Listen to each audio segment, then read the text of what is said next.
Hello defense aspirants, welcome to another video of D4M. ഈ ഒരു വീഡിയോയിലൂടെ ഞാൻ നിങ്ങൾക്ക് കുറച്ച് കാര്യങ്ങൾ പറയാൻ വേണ്ടിയിട്ടാണ് വന്നിരിക്കുന്നത്. എല്ലാവരും NDA എക്സാം എഴുതിയിട്ടുണ്ടെന്ന് ഞാൻ പ്രതീക്ഷിക്കുന്നു. NDA എക്സാം എഴുതിയതിന് ശേഷം നമുക്ക് കുറച്ച് ഫീഡ്ബാക്ക് കിട്ടിയിട്ടുണ്ടായിരുന്നു. കുറച്ച് പേര് നമുക്ക് മെസ്സേജ് അയക്കുകയും വിളിക്കുകയൊക്കെ ചെയ്തിട്ടുണ്ടായിരുന്നു. അവരുടെ എക്സ്പീരിയൻസ് പറഞ്ഞിട്ടുണ്ടായിരുന്നു. ആൻഡ് അതിൽ നിന്നെല്ലാം കുറച്ച് ഇൻപുട്സ് നിങ്ങൾക്ക് പബ്ലിക്കലി പറയണം എന്ന് തോന്നിയതുകൊണ്ടാണ് ഇങ്ങനൊരു വീഡിയോ ചെയ്യുന്നത്. ഈ വീഡിയോ മെയിൻലി 3 പേർക്ക് വേണ്ടിയിട്ടാണ് നമ്മൾ ചെയ്യുന്നത്. ഒന്ന്, NDA എക്സാമിൽ നല്ല രീതിയിൽ പ്രിപ്പയർ ചെയ്യാൻ പറ്റാത്തവർ. സെക്കൻഡ് വൺ, NDAയിൽ നല്ല രീതിയിൽ പ്രിപ്പയർ ചെയ്തിട്ടുണ്ട്, നെക്സ്റ്റ് നിങ്ങളുടെ SSBക്ക് വേണ്ടിയിട്ട് വെയിറ്റ് ചെയ്യുന്നവരായിരിക്കും. എന്നൊക്കെയാണെങ്കിൽ നിങ്ങൾ കട്ട് ഓഫിൽ കയറാനുള്ള ചാൻസ് നിങ്ങൾക്ക് ഏകദേശം ഒരു 95% എബോവ് നിങ്ങൾക്ക് കോൺഫിഡൻസ് ഉണ്ടെന്നുണ്ടെങ്കിൽ നിങ്ങളുടെ അടുത്ത് എനിക്ക് കുറച്ച് കാര്യങ്ങൾ പറയാനായിട്ടുണ്ട്. പിന്നെ തേർഡ് വൺ എന്ന് പറഞ്ഞു കഴിഞ്ഞാൽ ഏജ് ഔട്ട് ആയിട്ടുള്ള കാൻഡിഡേറ്റ്സ്. എന്നൊക്കെയാണെങ്കിൽ നിങ്ങൾക്ക് മേ ബി അത്ര ഉറപ്പില്ല നിങ്ങൾക്ക് NDA കിട്ടുമോ എന്നുള്ളത്, അല്ലെങ്കിൽ സംഭവം നിങ്ങൾക്ക് NDAയിൽ നല്ല രീതിയിൽ പെർഫോം ചെയ്യാൻ പറ്റിയിട്ടില്ല. സോ നെക്സ്റ്റ് എന്തായിരിക്കും നിങ്ങൾ ചെയ്യേണ്ടത് എന്നുള്ള കാര്യമാണ് ഞാൻ പറയുന്നത്. ഐ ഹോപ്പ് എല്ലാവർക്കും അറിയാം, NDA എല്ലാവർക്കും എഴുതാൻ പറ്റുന്ന ഒരു എക്സാമിനേഷൻ അല്ല. നിങ്ങൾക്ക് അതിൽ ഒരു ഏജ് ക്രൈറ്റീരിയ ഉണ്ട്. 16 വയസ്സ് തൊട്ടിട്ട് 19 വയസ്സ് വരെ മാത്രമേ നമുക്ക് NDA എക്സാം എഴുതാൻ പറ്റുള്ളൂ. അപ്പോൾ ഇത് നിങ്ങളുടെ ലാസ്റ്റ് ചാൻസ് ആയിരുന്നു. നിങ്ങൾക്ക് നല്ല രീതിയിൽ പെർഫോം ചെയ്യാൻ പറ്റിയിട്ടില്ല എന്നുണ്ടെങ്കിൽ നിങ്ങൾക്ക് വേണ്ടി കുറച്ച് കാര്യങ്ങൾ പറയാനുണ്ട്. അത് ഞാൻ ലാസ്റ്റ് പറയാം. ഞാൻ ഭയങ്കര ഡീറ്റെയിൽ ആയിട്ടൊന്നും എല്ലാ ടോപ്പിക്സിലേക്കും കടക്കുന്നില്ല. അങ്ങനെ എന്തെങ്കിലും ആവശ്യമുണ്ടെന്നുണ്ടെങ്കിൽ just put a comment, so that I can know what are you expecting from us. അതുമായി ബന്ധപ്പെട്ടുള്ള വീഡിയോസ് നമുക്ക് ചെയ്യാവുന്നതാണ്. ആദ്യം എനിക്ക് സംസാരിക്കേണ്ടത് NDA എക്സാമിനേഷൻ നല്ല രീതിയിൽ എഴുതാൻ പറ്റാത്തവർക്ക് വേണ്ടിയിട്ടാണ്. നിങ്ങൾക്കറിയോ എന്തുകൊണ്ടാണ് നിങ്ങൾക്ക് നല്ല രീതിയിൽ NDA എക്സാം ക്രാക്ക് ചെയ്യാൻ പറ്റാതിരുന്നത് എന്നുള്ളത്? അതിനോ റിസൾട്ട് വന്നിട്ടില്ല എന്നുള്ളത്, പക്ഷേ നമ്മളാണല്ലോ എക്സാം എഴുതിയതിലുള്ളത്. അപ്പോൾ നമുക്കറിയാലോ നമുക്ക് ക്രാക്ക് ചെയ്യാൻ പറ്റുമോ ഇല്ലേ എന്നുള്ളത്. കാരണം ഓൾറെഡി അതിൻ്റെ ആൻസർ കീ ഒക്കെ വന്നിട്ടുണ്ട്. നമ്മുടെ ചാനൽ തന്നെ നമ്മളതിൻ്റെ വീഡിയോസ് എടുത്തുകൊണ്ടിരിക്കുകയാണ് മാം. ഏകദേശം കുറച്ച് വീഡിയോസ് നമ്മൾ ഷെഡ്യൂൾ ചെയ്തിട്ടുണ്ട് പാർട്ട് ബൈ പാർട്ടായിട്ട്. ഫുൾ നമ്മുടെ NDA 2025 എക്സാമിനേഷൻ്റെ ഫുൾ സൊല്യൂഷൻ നമ്മൾ പബ്ലിഷ് ചെയ്യുന്നുണ്ട്. നിങ്ങൾക്ക് ഏത് സെറ്റ് കിട്ടിയിട്ടുണ്ടെങ്കിലും എല്ലാ സെറ്റിലും സെയിം ക്വസ്റ്റ്യൻസ് ആണ്. ക്വസ്റ്റ്യൻ നമ്പർ തമ്മിലുള്ള വ്യത്യാസമേ ഉള്ളൂ, എല്ലാവർക്കും സെയിം ക്വസ്റ്റ്യൻസ് ആണ്. അപ്പോൾ നമ്മൾ സെറ്റ് A എന്ന് പറയുന്ന ഒരു ക്വസ്റ്റ്യൻ പേപ്പറിൽ നിന്നാണ് നമ്മൾ ചെയ്യുന്നത്. So you can just watch those videos. അതിൻ്റെ സൊല്യൂഷൻസ് എങ്ങനെയാണെന്നൊക്കെ മനസ്സിലാക്കാം. നിങ്ങൾക്ക് NDA എക്സാം നല്ല രീതിയിൽ പെർഫോം ചെയ്യാൻ പറ്റിയിട്ടില്ല എന്നുണ്ടെങ്കിൽ നിങ്ങളുടെ കയ്യിൽ പല എക്സ്ക്യൂസസ് ഉണ്ടാവും എന്തുകൊണ്ട് പറ്റിയിട്ടില്ല എന്നുള്ളത്. പക്ഷേ നമ്മളൊരു ബോട്ടം ലൈനിലേക്ക് വരികയാണെന്നുണ്ടെങ്കിൽ the answer is so simple, you didn't prepared well, right? നിങ്ങൾ നല്ല രീതിയിൽ പ്രിപ്പയർ ചെയ്തിട്ടില്ല. നിങ്ങൾക്ക് ജസ്റ്റ് എല്ലാവരെയും പോലെ ഒരു സ്വപ്നം മാത്രമേ ഉള്ളൂ. സ്വപ്നം കാണാൻ എല്ലാവർക്കും പറ്റും, പക്ഷേ അതിനുവേണ്ടി പണിയെടുക്കുക എന്നുള്ളത് വളരെ കുറച്ച് പേർക്ക് മാത്രം സാധിക്കുന്ന ഒരു കാര്യമാണ്. അപ്പോൾ നിങ്ങൾക്ക് ആഗ്രഹം മാത്രം ഉണ്ടായിട്ട് കാര്യമില്ല, ആഗ്രഹത്തിന് വേണ്ടിയിട്ട് നല്ല രീതിയിൽ പ്രയത്നം കൂടി വേണം. ഒരു സ്പീച്ച് കേട്ടോണ്ടോ അല്ലെങ്കിൽ ഒരു വീഡിയോ കണ്ടോണ്ടോ നിങ്ങൾക്ക് മോട്ടിവേഷൻ കയറിയിട്ട് നിങ്ങൾ പഠിക്കാനിരിക്കുന്നവരാണെങ്കിൽ ഇറ്റ് ഈസ് റിയലി സാഡ്. അങ്ങനെയല്ല മോട്ടിവേഷൻ വർക്ക് ചെയ്യുന്നത്. മോട്ടിവേഷൻ കൊണ്ട് നമുക്കൊരു റിസൾട്ടും കിട്ടാൻ പോകുന്നില്ല. ഡിസിപ്ലിൻ കൊണ്ട് മാത്രം നടക്കുകയുള്ളൂ.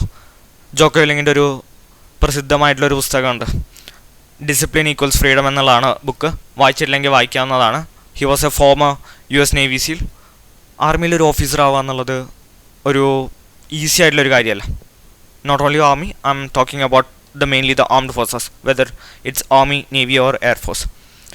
+2 ക്വാളിഫിക്കേഷനിലൂടെ അല്ലെങ്കിൽ +2 കഴിഞ്ഞിരിക്കുന്ന ഒരാൾക്ക് എത്രയും പെട്ടെന്ന് നിങ്ങൾക്കൊരു ഓഫീസർ ആവണം എന്ന് ആഗ്രഹമുണ്ടെങ്കിൽ നിങ്ങൾക്ക് പറ്റിയൊരു വൺ ഓഫ് ദ ബെസ്റ്റ് എൻട്രിയാണ് NDA. കാരണം ഈ NDAയിലൂടെ തന്നെ നിങ്ങൾക്ക് 3 വർഷത്തെ നിങ്ങളുടെ ഗ്രാജുവേഷനും അതേപോലെ തന്നെ മിലിറ്ററി ട്രെയിനിങ്ങും കഴിയും. അതിനുശേഷം നിങ്ങളുടെ റെസ്പെക്റ്റീവ് ആയിട്ടുള്ള മിലിറ്ററി അക്കാഡമീസിലേക്ക് പോകും.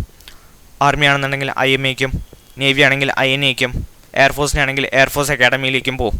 അപ്പോൾ ഇത്രയും നല്ലൊരു ബെറ്റർ ഓപ്പർച്യൂണിറ്റിയാണ് നിങ്ങൾക്ക് കിട്ടുന്നത്. ആൻഡ് നിങ്ങൾക്കറിയാവുന്നതുപോലെ തന്നെ 2 പേപ്പേഴ്സാണുള്ളത്. ഒന്ന് മാത്സിൻ്റെയും 2 GATയുടെയും. അധികം പേർക്കും ടഫായിട്ടുള്ളൊരു എക്സാം പേപ്പർ എന്ന് പറയുന്നത് മാത്തമാറ്റിക്സ് ആണ്. അതിൻ്റെ മെയിൻ റീസൺ എന്ന് പറയുന്നത് മാത്സ് മിക്കവാറും ആളുകൾ നേരാവണമായിരിക്കില്ല പഠിച്ചിട്ടുണ്ടാവുക. സെക്കൻഡ് എന്ന് പറയുന്നത് നിങ്ങൾ ചിലപ്പോൾ ഒരു സയൻസ് ബാക്ക്ഗ്രൗണ്ടിലുള്ള ഒരു വ്യക്തി ആയിരിക്കില്ല. നിങ്ങൾ ചിലപ്പോൾ ഹ്യൂമാനിറ്റീസോ കൊമേഴ്സോ പോലെയുള്ള സ്ട്രീം എടുത്തവരായിരിക്കാം. ഇപ്പോൾ സയൻസ് എടുക്കുന്ന കുട്ടികളുടെ അവർക്ക് കിട്ടുന്നൊരു ബെനിഫിറ്റ് എന്ന് പറയുന്നത് മാത്സ് ഓൾറെഡി അവർ +1 +2 പഠിച്ചിരിക്കുന്ന സിലബസ് തന്നെയാണുള്ളത്. നിങ്ങൾ എങ്ങനെയാണോ സ്കൂൾ എക്സാംസിന് വേണ്ടിയിട്ട് പ്രിപ്പയർ ചെയ്തിരിക്കുന്നത് അതേപോലെ പ്രിപ്പയർ ചെയ്തിട്ട് കാര്യമില്ല. കുറച്ചും കൂടി നല്ല രീതിയിൽ NDA ഫോക്കസ്ഡ് ആയിട്ട് തന്നെ പ്രിപ്പയർ ചെയ്യണം. എന്നാൽ മാത്രമാണ് നിങ്ങൾക്ക് NDA എക്സാം ക്ലിയർ ചെയ്യാൻ പറ്റുള്ളൂ.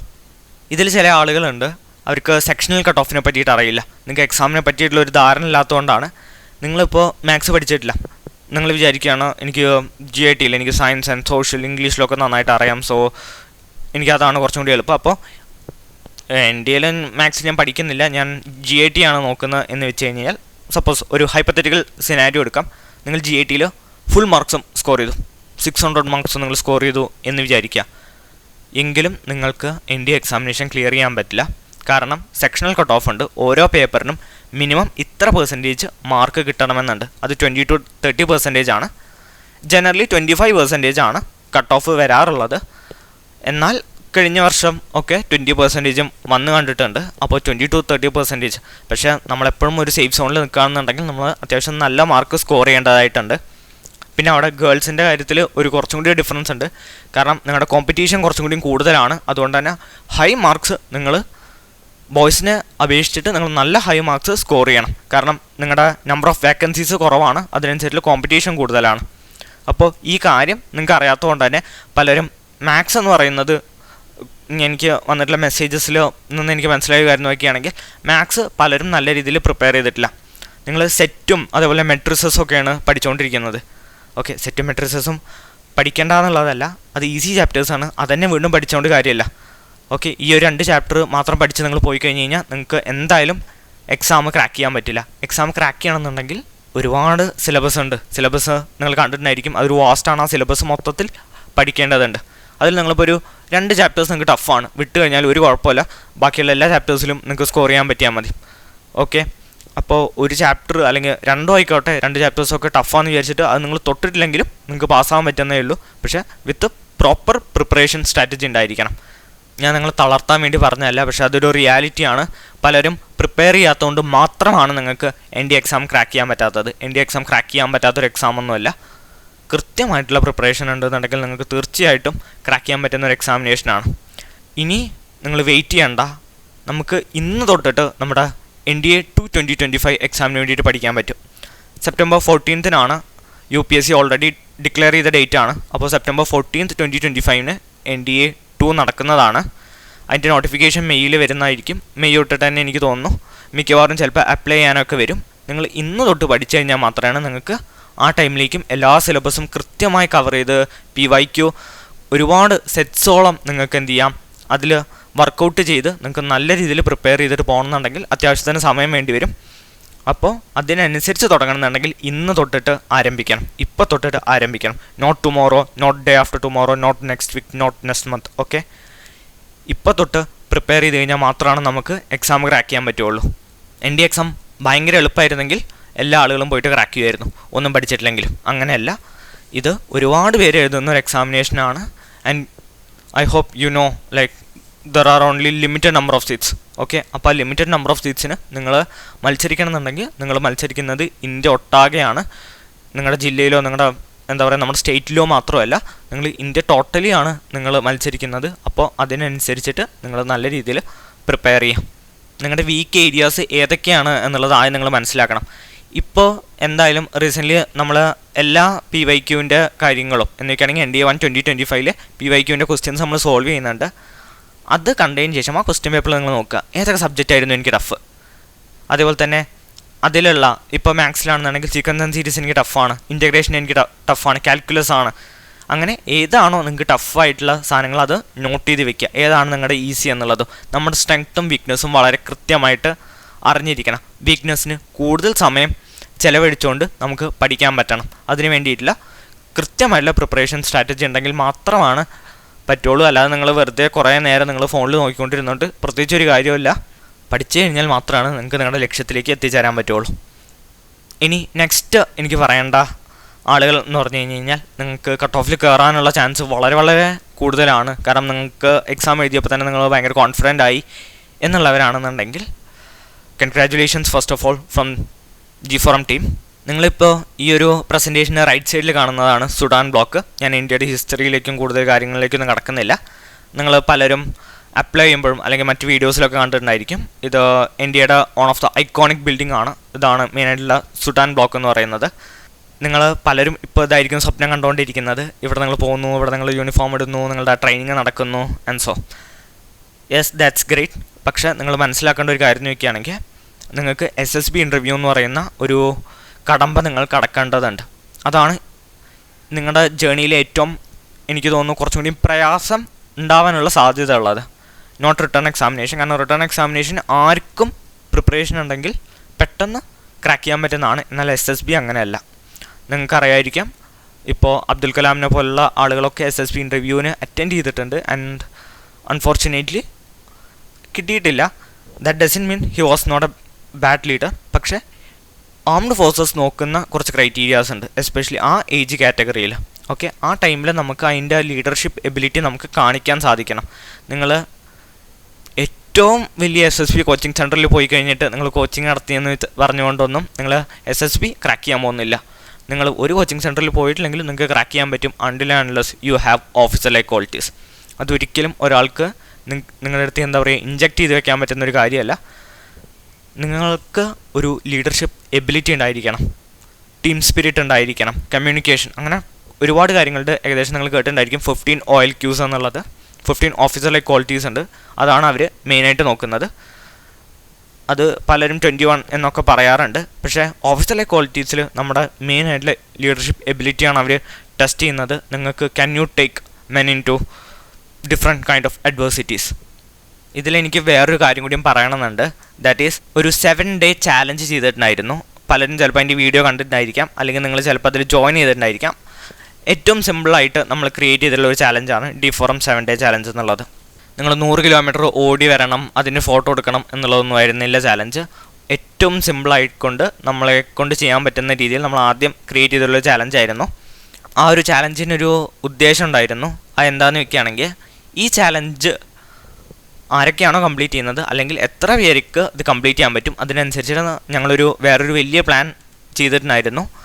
കുറേ കൂടി ആളുകളെ കൊണ്ടുവന്ന് ഒരു പ്ലാറ്റ്ഫോമിൽ ഇരുത്തുകയും അവിടെ നിങ്ങൾക്ക് കുറച്ചും കൂടിയും നിങ്ങളുടെ ലീഡർഷിപ്പ് എബിലിറ്റീസ് കാണിക്കാനും ഒക്കെ ഉള്ളൊരു പ്ലാറ്റ്ഫോം പോലെ ഞങ്ങൾ പ്ലാൻ ചെയ്തിട്ടുണ്ടായിരുന്നു. കുറച്ച് പേരെ ഇൻക്ലൂഡ് ചെയ്ത് നിങ്ങളുടെ കമ്മ്യൂണിക്കേഷൻ, അതേപോലെ പല കാര്യങ്ങളും നിങ്ങൾക്ക് ഇമ്പ്രൂവ് ചെയ്യാൻ പറ്റുന്ന ഒരു ടീമായിട്ട് നിങ്ങൾക്ക് വർക്ക് ചെയ്യാൻ പറ്റുന്ന ഒരു എൻവിറോൺമെൻറ്റ് ക്രിയേറ്റ് ചെയ്യുക എന്നുള്ളതായിരുന്നു.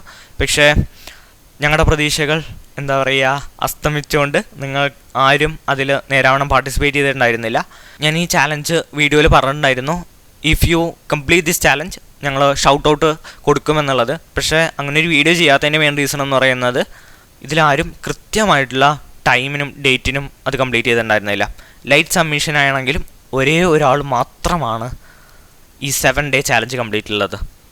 പുള്ളിക്കാരൻ്റെ പേര് വൈഷ്ണവ് എന്നുള്ളതാണ്.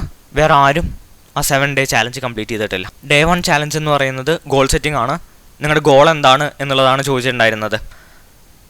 അതിൽ വെറും 54.5% ആയ ആളുകൾ മാത്രമാണ് ആ ചാലഞ്ചിൽ കംപ്ലീറ്റ് ചെയ്തിട്ടുണ്ടായിരുന്നുള്ളൂ. ഓക്കെ, ഏകദേശം ഞാൻ അതിൻ്റെ കാര്യങ്ങളൊന്നും പറയുന്നില്ല. കുറച്ച് പേര് ചാലഞ്ചിൽ പാർട്ടിസിപ്പേറ്റ് ചെയ്തു. അതിൽ വെറും 54.5% ആളുകൾ മാത്രമാണ് ഫസ്റ്റ് ഡേ ടാസ്ക് കംപ്ലീറ്റ് ചെയ്തിട്ടുള്ളത്. നിങ്ങൾ പലർക്കും ടെക്സ്റ്റ് ചെയ്യുന്നതാണ്, പല കാര്യങ്ങളും ചെയ്യുന്നതാണ്. നിങ്ങൾക്ക് ബേസിക്കലി നിങ്ങളുടെ ഒരു Day 1 ടാസ്ക് പോലും നിങ്ങൾക്ക് കംപ്ലീറ്റ് ചെയ്യാൻ പറ്റിയിട്ടില്ല. ആൻഡ് ഇതൊക്കെ നിങ്ങളുടെ ലാക്ക് ഓഫ് ലീഡർഷിപ്പ്, അതേപോലെ തന്നെ ലാക്ക് ഓഫ് റെസ്പോൺസിബിലിറ്റി കാണിക്കുന്ന ഒരു സംഭവമാണ്.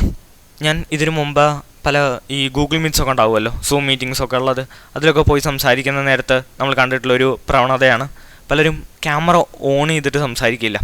ചില ആൾക്കാർ സംസാരിക്കില്ല, അത് വേറെ കോമഡി പിടിച്ച കാര്യമാണ്. പലർക്കും ലീഡേഴ്സ് ആവാൻ ആഗ്രഹമുണ്ട്, പക്ഷേ നിങ്ങൾക്ക് ആ ഒരു ഓപ്പർച്യൂണിറ്റി വരാൻ നേരത്ത് ആ ഓപ്പർച്യൂണിറ്റി യൂസ് ചെയ്യാൻ പഠിക്കണം. ലീഡർഷിപ്പ് എന്നുള്ളത് ഒരു സബ്ജക്റ്റായിട്ട് നമ്മുടെ സ്കൂളിലോ കോളേജിലോ പഠിപ്പിക്കുന്ന ഒരു കാര്യമല്ല. അത് ബൈ ബർത്ത് ആർക്കും കിട്ടുന്ന ഒരു കാര്യമല്ല. അത് നമ്മൾ പ്രാക്ടീസിലൂടെ കൊണ്ടുവരുന്നൊരു സംഭവമാണ്. നിങ്ങൾ ആദ്യം മനസ്സിലാക്കേണ്ട, leaders are not born, they are made. അപ്പോൾ ഇനി തൊട്ടിട്ട് എവിടെയെങ്കിലും നിങ്ങളുടെ കോളേജുകളിലോ സ്കൂളുകളിലോ എവിടെയെങ്കിലും നിങ്ങൾക്ക് അവസരം കിട്ടുകയാണ്, അല്ലാന്നുണ്ടെങ്കിൽ വേറെ ഏതെങ്കിലും ഒരു പബ്ലിക് ഇവൻറ്റിൽ നിങ്ങൾക്ക് സംസാരിക്കാൻ അവസരം കിട്ടുകയാണെന്നുണ്ടെങ്കിൽ സംസാരിക്കുക. അതേപോലെ തന്നെ നിങ്ങൾ വല്ല മീറ്റിങ്സിൽ കയറുന്ന ടൈമിൽ ക്യാമറ ഓൺ ചെയ്തുകൊണ്ട് സംസാരിക്കാനായിട്ട് ട്രൈ ചെയ്യുക. അങ്ങനെയൊക്കെയാണ് നമ്മൾ നമ്മുടെ കംഫർട്ട് സോണിന്ന് ബ്രേക്ക് ചെയ്തിട്ട് വരേണ്ടത്. എനിവേ, നമ്മൾ ചാലഞ്ചിലേക്ക് വരികയാണെന്നുണ്ടെങ്കിൽ Day 2 നിങ്ങളുടെ morning routines, Day 3 study techniques, ഇതൊക്കെ നമ്മൾ ടൈപ്പ് ചെയ്യാനായിട്ടുള്ള കാര്യങ്ങളായിരുന്നു കൊടുത്തിട്ടുണ്ടായിരുന്നത്. ആൻഡ് നിങ്ങൾക്ക് ഇവിടെ നമ്മുടെ റൈറ്റ് സൈഡിൽ കാണാം എത്ര പേരാണിത് കംപ്ലീറ്റ് ചെയ്തിട്ടുള്ളത്. ആൻഡ് അവസാനം ഒരേ ഒരു വ്യക്തി മാത്രമാണ് കംപ്ലീറ്റ് ചെയ്തിട്ടുണ്ടായുള്ളൂ. പറഞ്ഞുകൊണ്ട് വന്നത് ഈ ഒരു കാര്യമാണ്. നിങ്ങളിൽ പലർക്കും ആ ലീഡർഷിപ്പ് എബിലിറ്റി കാണുന്നില്ല. ഇത് നിങ്ങൾ ഇപ്പോഴെങ്കിലും സ്റ്റാർട്ട് ചെയ്തിട്ടില്ല എന്നുണ്ടെങ്കിൽ നിങ്ങൾ SSBയിൽ ഫസ്റ്റ് റൗണ്ട് തന്നെ പുറത്തു കൊണ്ടി വരും. 5 ദിവസമാണ് SSB ഉള്ളത്. അപ്പോൾ SSBനെ പറ്റിയിട്ട് നിങ്ങൾക്ക് അറിയണമെന്നുണ്ടെങ്കിൽ പ്ലീസ് ഡു എ കമൻറ്റ്. നമുക്ക് അതിനെ പറ്റിയിട്ടുള്ള വീഡിയോ വേണമെങ്കിൽ ചെയ്യാം. SSB പ്രിപ്പറേഷൻ എന്ന് പറയുന്നത് നിങ്ങളിപ്പോൾ ഇതിൽ കാണുന്ന ഒരാൾ ഇപ്പോൾ 10ാം ക്ലാസ് കഴിഞ്ഞിട്ട് ഒരാളാണ് ഇപ്പോൾ ഈ ഒരു വീഡിയോ കാണുന്നതെങ്കിൽ പോലും നിങ്ങൾക്ക് ഓഫീസർ ആവണം അല്ലെങ്കിൽ നിങ്ങൾക്ക് നല്ലൊരു ലീഡർ ആവണം എന്നുണ്ടെങ്കിൽ നിങ്ങളത് പ്രിപ്പറേഷൻ ഇപ്പോൾ തൊട്ടിട്ട് തന്നെ സ്റ്റാർട്ട് ചെയ്യേണ്ടതുണ്ട്. എങ്കിൽ മാത്രമാണ് നിങ്ങൾക്ക് നല്ല രീതിയിൽ ഇതേപോലത്തെ അവസരങ്ങൾ വരാൻ നേരത്ത് പെർഫോം ചെയ്യാൻ പറ്റുള്ളൂ. നെക്സ്റ്റ് പറയേണ്ട ആളുകളെന്ന് പറയുന്നത് ഏജ് ഔട്ട് കാൻഡിഡേറ്റ്സ് ആണ്. ഫോർ യു ഗൈസ്, നിങ്ങളുടെ ഗോള് എന്താ പറയുക അവസാനിച്ചിട്ടൊന്നുമില്ല. നിങ്ങൾക്ക് ചിലപ്പോൾ ഒരു ഓപ്പർച്യൂണിറ്റി മിസ് ഔട്ട് ആയിട്ടുണ്ടാവാം, കാരണം നിങ്ങളുടെ ഏജ് ബാരിയർ കൊണ്ട്. പക്ഷേ നിങ്ങളുടെ ക്വാളിഫിക്കേഷനും ഒക്കെ വെച്ചുകൊണ്ട് നിങ്ങൾക്ക് പല എക്സാമിനേഷൻസും വീണ്ടും അപ്പിയർ ചെയ്യാനായിട്ട് സാധിക്കുന്നതാണ്. TS എൻട്രി പോലത്തെയുള്ള സ്കീമുകളിൽ നമുക്ക് റിട്ടേൺ എക്സാമിനേഷൻ ഇല്ല, ഡയറക്റ്റ്ലി നിങ്ങൾക്ക് SSB ഇൻ്റർവ്യൂ അറ്റൻഡ് ചെയ്യാൻ പറ്റും. ഇപ്പോൾ TSനാണെന്നുണ്ടെങ്കിൽ നിങ്ങൾ JE പരീക്ഷ എഴുതിയാൽ മതി. അതിൻ്റെ മാർക്ക് അനുസരിച്ചിട്ടാണ് അവർ കോൾ ലെറ്റർ കൊടുക്കുന്നത്. അങ്ങനെ ഒരുപാട് കാര്യങ്ങളുണ്ട്. പല തരത്തിൽ നിങ്ങൾക്ക് ആർമിയിലോ അല്ലെങ്കിൽ നേവിയിലോ എയർഫോഴ്സിലോ ഒക്കെ ഓഫീസേഴ്സ് ആവാനായിട്ട് പറ്റും. അപ്പോൾ ഞാൻ ജസ്റ്റ് ഇവിടെ സ്ലൈഡിൽ വെറുതെ കൊടുത്തോന്നേ ഉള്ളൂ. കുറച്ചും കൂടി ഭയങ്കര മെയിനായിട്ടുള്ള കുറച്ച് examinations like CDS and FCAT. CAPF എന്നുള്ളത് ഡിഫറെൻ്റ് ആണ്. അത് സെൻട്രൽ ആംഡ് പോലീസ് ഫോഴ്സിലേക്കുള്ള എക്സാമിനേഷനാണ്. And paramilitary, I hope paramilitary അറിയാമെന്നുള്ളത്. Paramilitary forces are like BSF, CRPF, CSF and so. അപ്പോൾ പാരാമിലിറ്ററിയും ആംഡ് ഫോഴ്സസും തമ്മിൽ കുറച്ച് ഡിഫറൻസസ് ഉണ്ട്. അതേപോലെ തന്നെ മിലിറ്ററിയും പോലീസും തമ്മിൽ തന്നെ കുറേ ഡിഫറൻസസ് ഉണ്ട്. നിങ്ങൾക്ക് ഒരുപാട് ഓപ്പർച്യൂണിറ്റീസ് ഉണ്ട് യൂണിഫോം ഇട്ടുകൊണ്ട് നമ്മുടെ രാജ്യത്തെ സെർവ് ചെയ്യുക എന്നുള്ളതാണ് നിങ്ങളുടെ ആഗ്രഹം എന്നുണ്ടെങ്കിൽ. അപ്പോൾ അതിന് വേണ്ടിയിട്ട് കൃത്യമായിട്ടുള്ള പ്രിപ്പറേഷൻ ആൻഡ് സ്ട്രാറ്റജി ഉണ്ടായിക്കഴിഞ്ഞാൽ മാത്രമാണ് നമുക്കതിലേക്ക് എത്തിച്ചേരാൻ പറ്റുള്ളൂ. എൻ്റെ അറിവിൽ അങ്ങനെ ലക്ക് കൊണ്ട് ആർക്കും കിട്ടിയതായിട്ട് അറിയില്ല. എല്ലാവരും കഷ്ടപ്പെട്ടിട്ട് തന്നെയാണ് ഓരോ കാര്യം അച്ചീവ് ചെയ്തിട്ടുള്ളത്. അപ്പോൾ കഷ്ടപ്പെടാൻ തയ്യാറാണെന്നുണ്ടെങ്കിൽ obviously you will also get in to it. ഈ ഒരു വീഡിയോ കണ്ടതിന് ശേഷം നിങ്ങൾക്ക് ഇതിൽ നിന്ന് എന്ത് റെസ്പോൺസ് കിട്ടും എന്നുള്ളത് എനിക്ക് അറിഞ്ഞുകൂടാ. അത് നിങ്ങളുടെ ഓരോരുത്തരുടെ ഇഷ്ടമാണ് ഈ വീഡിയോയിൽ നിന്ന് എന്തെടുക്കണം എന്നുള്ളത്. ഞാൻ 3 കാര്യങ്ങളാണ് നിങ്ങളുടെ അടുത്ത് നിന്ന് ഈ ഒരു വീഡിയോയിൽ നിന്ന് എടുക്കാനായിട്ട് പറയുന്നുള്ളൂ. 1 dedication, 2 set A clear goal, and 3rd consistent എന്നുള്ളതാണ്. കൺസിസ്റ്റൻസി.